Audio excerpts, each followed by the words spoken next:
Les hôpitaux de Kinshasa sont bondés de patients comme ça pour cause une grippe saisonnière à la fois virulente et sauvage qui se fait accompagner des courbatures, quelquefois également des fièvres, à l'issue de laquelle on vous donne un traitement contre la malaria. C'est quoi exactement cette grippe? Bienvenue dans Urgence Santé, madame, messieurs, consacré à ce numéro spécial grippe saisonnière ou Covid-19. On en parle avec le docteur André Panda, qui est urgentiste ainsi que médecin en santé publique de terrain. Il est également expert dans le secrétariat général de la santé. Bonjour et bienvenue à vous, docteur. Bonjour, merci beaucoup. Je vous en prie, merci. Oui. Alors, docteur, vous connaissez très bien l'évolution des épidémies, notamment des grippes saisonnières et autres. Depuis quelques semaines, la ville de Kinshasa vit autrement. Je dirais, il y a cette grippe qui ravage, qui accable pratiquement toutes les familles, dont les entreprises également, même dans nos églises. On a des gens qui présentent des formes de grippe et qui finissent par être hospitalisés, mais pas alité, ils sont en ambulatoire. C'est quoi au juste cette grippe qui devient de plus en plus virulente chaque mois de décembre? Oui, la grippe, c'est une maladie respiratoire bien connue et qui est aussi due au virus. Il y a plusieurs types de virus qui donnent la grippe. Vous connaissez Apollo, la période d'Apollo, oui, avec les conjonctivites, c'était aussi la grippe. Ok. C'était la grippe. Donc, chaque saison, il y a un mouvement de vent. Ici, le mouvement de vent vient de l'Atlantique, donc de l'océan Atlantique, avec des pressions hydrostatiques et des vents qui circulent. Là, ça vient de l'Europe. Donc l'Europe a commencé sa grippe au mois de septembre. Nous étions tranquilles. Donc ces vents-là, nous sommes tout près de l'Atlantique. Angola, Congo, Afrique du Sud, nous sommes tout près de l'Atlantique. Même du côté indien, ça peut aussi venir. Mais là, ça vient de l'Europe. Et c'est d'une manière saisonnière, c'est-à-dire d'une manière périodique. C'est périodique. Cette année, c'est un peu tard, c'est en décembre. Mais souvent, ça arrive en mai-juin, lorsque les températures sont plus ou moins basses. C'est fait, comme vous l'avez dit, d'éternuements, de tout, des frissons, des courbatures, des fièvres, des céphalées, donc le mal de tête, donc un malaise général. Mais ça prend 2-3 jours. Ça prend 2-3 jours et puis après, ça disparaît. Donc c'est exactement... Ça ne disparaît pas de soi-même, il faut prendre quelques médicaments. Ça peut disparaître de soi-même. Des fois des piqûres à l'hôpital. Oui, ça peut disparaître de soi-même. Mais l'automédication dans la grippe est aussi conseillée. Ça peut aussi être traité. Donc si vous vous présentez à l'hôpital et que c'est une grippe simple, on va vous donner les anti-allergiques, vous donner un antibiotique pour couvrir, et vous donner un anti-analgésique pour couvrir les frissons, et tout ça. Si vous avez les courbatures, on peut aller jusqu'à vous prescrire soit chloroquine, soit quinine pour les douleurs type rhumatismales que vous appelez les courbatures. On peut aussi aller jusqu'à vous prescrire dextaméthasone, qui est un corticoïde très puissant qui agit partout. Les gens ont besoin de savoir pourquoi cette année c'est un peu plus fort. L'année passée, au mois de décembre aussi, les médias, nous avons relayé une grippe qui avait été saisonnière. Aujourd'hui, elle reprend de plus belle. Est-ce qu'il y a des liens avec d'autres maladies, des liens notamment avec le Covid-19, bien qu'on va en parler en c'est l'association justement avec le contexte de Covid qui est dangereux. Parce que Covid a exactement les mêmes symptômes, mais un peu sévères.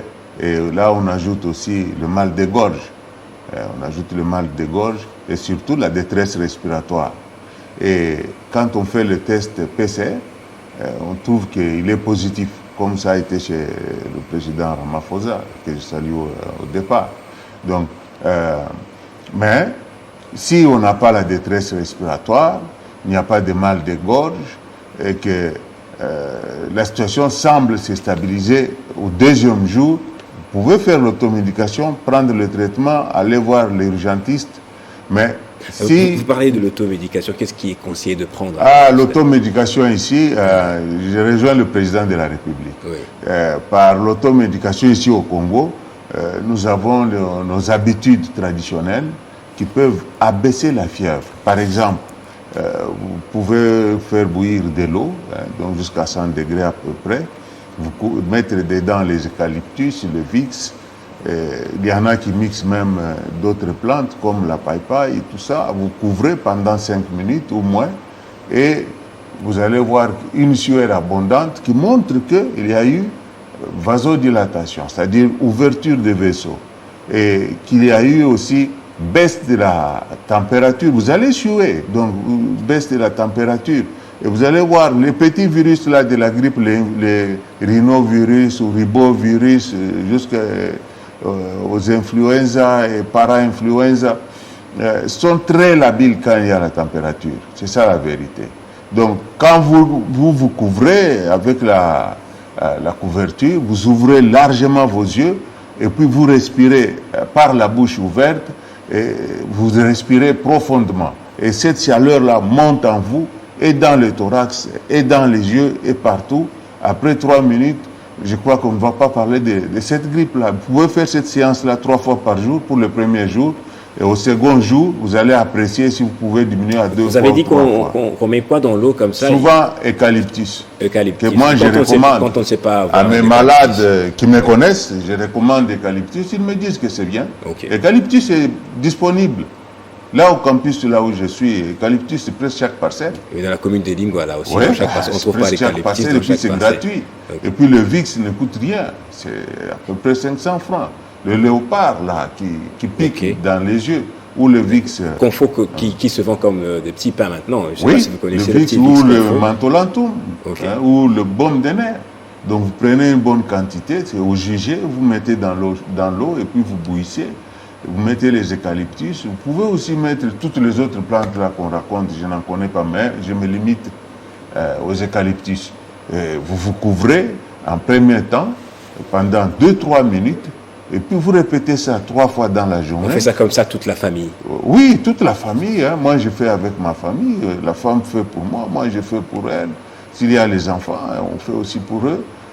Dernièrement, c'était ma belle-mère et nous avons fait. Et c'était bien. Et c'était bien. Ok, ça il s'agit de l'automédication traditionnelle. Oui, traditionnelle, si qui ouvre les voies respiratoires, vous allez voir que... je dirais, moderne. Oui, il y a maintenant, sur le plan moderne, le mentholatum qu'on met là. C'est un vasodilatateur, il ouvre les voies respiratoires. Vous pouvez l'appliquer sur le thorax, l'appliquer légèrement sur le visage et surtout prendre le repos. Hein. Le repos, que ce soit traditionnel ou moderne, il y a toujours repos et il faut dormir. Et pour donc dans les entreprises, on doit donner du repos aux personnes qui présentent cette grippe. Oui. Okay. Si, comme nous sommes dans le contexte Covid, vous pouvez informer votre employeur que vous ne vous sentez pas bien, donc vous restez à la maison. Il ne va pas vous faire du mal. Ou bien vous obtenez un certificat médical de repos si vous voulez vous justifier. Et vous prenez chlorphéniramine. Chlorphéniramine, c'est un anti-allergique qui donne aussi un anti... Mais docteur, il y a un point important. Quand on va dans les hôpitaux, on nous diagnostique la malaria. Mais quand on fait, par exemple, ce traitement traditionnel, on ne combat pas la malaria, on combat le virus. C'est la première étape. À l'hôpital, c'est la malaria, après on est guéri. Ils ont raison. Ils ont raison. C'est la première étape.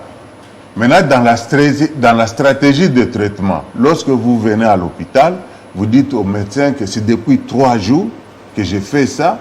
Là, le médecin pense à autre chose. Il va penser malaria. Si vous dites que depuis 3 jours, j'ai les maux de tête, j'ai les fièvres, il vous pose la question, vous avez pris quoi? Vous dites Doliprane, paracétamol ou Bactrim associé. Il change d'avis. Ça, c'est classique. Ce sont les hypothèses médicales. Il dit que non, je ne peux plus parler de grippe. Si 3 jours pendant lesquels il fait l'automédication, il prend même les analgésiques et il ne se sent pas bien. Le médecin ouvre d'autres champs. Il se dit, malaria est toujours possible. Il est parfois associé, parfois il accompagne. Surtout quand vous avez les frissons d'emblée. Donc vous dormez tranquillement, vous vous réveillez à minuit avec frissons. Donc là, c'est possible que ce soit la malaria. Donc, mais il y a les tests rapides maintenant de malaria. Et quand bien même, là c'est moi, quand bien même il y a ces tests rapides de malaria là, je donne un traitement mixte, anti-malarien et un traitement anti-grippal. Ok. Ouais, c'est ce qu'on donne. Le premier jour, je recommande aux malades de me voir dans 3 jours. Généralement, ça va bien. Maintenant, quand vous venez dans 3 jours, vous avez toujours le rhume, vous avez le coulement nasal, je change d'avis. Là, je demande maintenant le PCR pour Covid. Ok. Ouais. Donc, c'est pas tout au début qu'on on est appelé à faire le test Covid. Non, c'est peut-être quand on voit que les symptômes sont résistants. Mais si tu es à la maison, tu prends les mesures qui accompagnent Covid sont toujours des rigueurs. Donc en détail, à quel moment doit-on faire le test Covid quand on présente cette grippe? Dès qu'il y a détresse respiratoire, donc les signes neurologiques, détresse respiratoire, troubles de mémoire, mal à la gorge, l'éternuement continu, donc coulement nasal continu qui dérange, vous allez sentir que ça c'est Covid. Donc c'est normal qu'on trouve plus de gens parmi ceux qui font la grippe, des gens qui ont la Covid-19. C'est tout à fait normal. Oui, c'est normal parce que quand vous suivez le prof Mouyembe, en septembre, il a dit qu'il n'avait pas encore les cas. En octobre, il a dit qu'il n'y avait pas encore de cas. En novembre, il commence à tirer attention. En décembre, il dit qu'il y a quelques cas. C'est la 4e vague. Mais on ne comprend pas. Qu'est-ce qui a changé? Parce que l'Omicron n'a pas encore été constaté ou signalé ici à Kinshasa. Mais pourquoi il y a ce... Non, le ministre a dit, l'excellence du ministre a dit qu'il y a présence de l'Omicron maintenant. L'Omicron maintenant, oui. D'accord. Il y a présence de l'Omicron. Et on ne peut pas ne pas avoir Omicron. Vous prenez la frontière zambienne, il y a 20 Parce points. que oui, il avait dit qu'il n'y avait pas d'Omicron. C'était en octobre. Oui, mais non, il n'y a pas longtemps, il n'y a pas longtemps, nous sommes en décembre, en début de décembre. Oui, il m'avait dit qu'il n'y avait pas de cas de... Dans la communication, quand le prof Mouyembe parle au ministre, c'est différent que quand le prof Mouyembe s'adresse à la nation. Donc c'est différent. Mais c'est le ministre qui doit dire qu'il y a Omicron, qui donne le diagnostic. Le Mouyembe lui fait rapport au ministre et au président de la République et au gouvernement. Donc, j'ai entendu, même ce matin en venant, j'ai entendu qu'il disait qu'il y a Omicron maintenant. Si vous prenez la frontière zambienne, il y a 20 points d'entrée et de sortie. Il n'y a pas que ça Kasumbalé, il y a Mukambo, il y a Sakanya. Vous avez suivi le discours du président de la République. Il y a Puerto Moba, et puis il y a Solwezi. Donc, du côté de Kolwezi, là, Solwezi, il y a plus de 20 points d'entrée et de sortie. Zambie aussi est lié aussi à l'Afrique australe, par Zimbabwe, où il y a un flux important entre Zambie et Afrique du Sud, soit par Chilabombo, donc du côté de Lusaka, soit du côté de Livingstone, donc du côté de Botswana. Donc un flux important qui reste toujours ouvert. Et ces pays-là se communiquent. Donc il doit y avoir Omicron. Et on n'a pas peur d'Omicron. Il me semble qu'il est léger. Léger. Il est très la léger. La dangerosité n'est pas aussi sévère que voilà. Ça. Celui à craindre, c'est toujours Delta pour moi. Celui qui vient de l'océan Indien, donc voilà. De l'Inde. Voilà. Ouais, celui qui vient de New Delhi. Covid venait de la Chine. Donc c'est le même point. Donc c'est ce qui était dangereux. Omicron, on peut, comme on a pris la mesure de laisser nos aéroports, on contrôle le PCR à l'entrée, on doit contrôler la vaccination. N'entre au pays que ceux qui sont vaccinés ou ceux qui ont le PCR négatif. Et bientôt, au 15, parce que décembre c'est terminé, hein, aujourd'hui nous sommes le 14. Dans 2 semaines c'est terminé. Ce n'est pas encore grave pour la République démocratique du Congo. Donc on ne peut pas paniquer. Au 15 janvier, nous allons évaluer. Parce qu'au 15 janvier, nous commençons une petite saison sèche avec beaucoup de soleil. Comme je vous ai dit que le virus est la bile. Tout ce qui est chaud, hein, lui crée problème. J'avais dit même ça avant. Donc le virus est la bile. Donc moi je crois que nous n'allons même pas arriver à mars. La 4e vague va commencer déjà à chuter. Ok. Alors, si Kinshasa est beaucoup plus frappé, c'est à cause de sa position géographique, puisque dans les provinces, notamment dans nos villages, on ne signale pas des cas La de position géographique, oui, vous avez raison, et surtout le flux migratoire. Tous les avions passent par Kinshasa avant d'aller en province. Les provinces qui reçoivent directement les avions comme Goma, hein, donc on n'a pas encore senti qu'il y a eu d'inquiétude dans cette région-là, mais on peut avoir un peu plus à Goma que Lubumbashi aussi. Alors on va vers la fin, deux petites dernières questions. On a comme l'impression que le gouvernement ne communique pas suffisamment. Soit on communique au compte-gouttes. Alors les gens se mettent déjà à accuser le gouvernement qui ne communique qu'après financement des bailleurs de fonds internationaux. Qu'est-ce qui se passe réellement au niveau du gouvernement? Parce que vous êtes maintenant expert au sein du secrétariat général. Il y a des émissions telles que la nôtre où on a du mal à avoir des vrais experts du gouvernement. Oui, la communication... L'information ne passe pas. Oui, la communication, c'est un problème. Oui. Toujours, c'est un problème. Parce que quand est-ce qu'il faut communiquer? Est-ce qu'il faut regarder, observer? Je crois que le ministre observe, parce qu'il n'y a pas encore à s'inquiéter. Il observe, il a les résultats chaque jour. Il est lié. Il a l'équipe épidémiologique sur le terrain, il a l'équipe épidémiologique à l'aéroport. Mais les hôpitaux sont pleins, on laisse courir des rumeurs. Ils sont pleins, dans tous les signes d'alarme. Le ministre est alarmé quand il y a détresse respiratoire. On utilise le ventilateur. Le ventilateur, c'est ce que vous appelez donc le respirateur artificiel. Parce que là, ça touche maintenant les ressources. Donc là, le ministre maintenant, il peut se mouvoir. Mais si vous êtes à l'hôpital pour le mal de tête, il verra ça dans les statistiques qu'il y a la fréquentation est plus que normale, mais stable. Donc stable. Il n'y a pas de détresse respiratoire. J'étais aux cliniques universitaires, j'ai parlé à mes amis qui sont là, ils m'ont dit oui, ils m'ont montré la salle. C'est plein. Oui, mais ils m'ont dit que non, c'est bénin. Donc vous voyez, quand les médecins parlent entre eux, il a dit bénin pour dire que c'est petit, donc il n'y a pas de signe d'alarme. Chez nous, ce qui nous alarme, c'est la détresse respiratoire. Ok, rapidement, c'est pratiquement la fin de l'émission. Les mesures préventives sont les mêmes contre le Covid-19. Exactement. Donc les gens doivent porter des masques, comme vous avez votre masque avec vous. Merci. J'ai le mien aussi avec moi que je porterai après l'émission. Toujours porter le masque. Voilà, la distanciation La distanciation sociale. D'accord. Se laver les mains fréquemment. Le vaccin aussi. Hein? Le vaccin, oui, ça, oui. Le vaccin, c'est une bonne chose. On avait seulement l'inquiétude au début qu'on allait être des cobayes, mais les Occidentaux ont fait les cobayes sur leur propre population. Donc, on peut se faire vacciner. Alors, ça, c'est peut-être une question d'actualité. Où en est-on avec la mise en place de la couverture sanitaire universelle avec le chef de l'État? Bon, le chef de On l'État fait plus de bruit, mais on ne va pas du concret jusque-là. Non, ça commence à la conception. C'est-à-dire que tout commence par la conception. Lorsque l'État commence à parler, donc le chef de l'État commence à parler, c'est-à-dire qu'il y a une planification.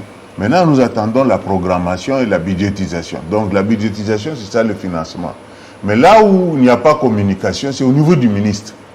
Le ministre de la Santé, ça, je lui dis carrément, parce que sur le terrain, nous avons des pratiques libérales de médecine. Quand vous me voyez, vous allez payer les honoraires. C'est ça la médecine libérale. Que ce soit le praticien médecin ou le non-médecin. Bon, maintenant, le ministre doit communiquer aux praticiens que ça va changer. Et j'ai appris que ça va changer l'année prochaine. Ce n'est pas loin, c'est dans quelques jours. Il doit faire les circulaires. Et surtout, c'est ça ce que je lui dis maintenant, les rétrocommissions.